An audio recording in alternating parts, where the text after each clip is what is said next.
Ililibing na po ngayong Sabado ang pinatay ng modelong si Julian Rodelas. Bukod sa mga kaibigan, dumalaw sa huling gabi ng burol ang mga pulis Quezon City na nangakong tutugisin ang dalawa pang at-large na suspect.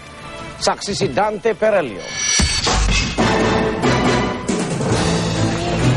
Sa huling gabi ng burol ng pinaslang na modelong si Julian Rodelas, mas pinili ng mga nagmamahal kay Jaja na gunitain ng masasayang alaala. Bukod sa mga kaanak, narito ang kanyang mga nakatrabaho, mga dating kaklase at kaibigan. Nakaka-relate kami sa isa't isa. Tsaka si Jaja, walang insecurity sa katawan. Isa pa, sobrang bait. Ang saya kasama. Sobrang miss ko po siya. Siya yung every year. Sumura po kasi bata kami talaga.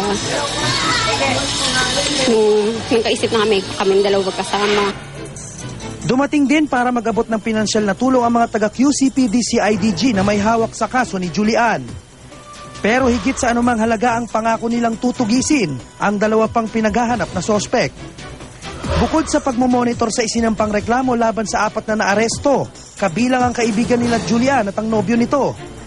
Gayunman, hirap pa rin daw ang pamilyang tanggapin na wala na ang kanilang bunso. Pinatay siya ng walang kaawa-awa.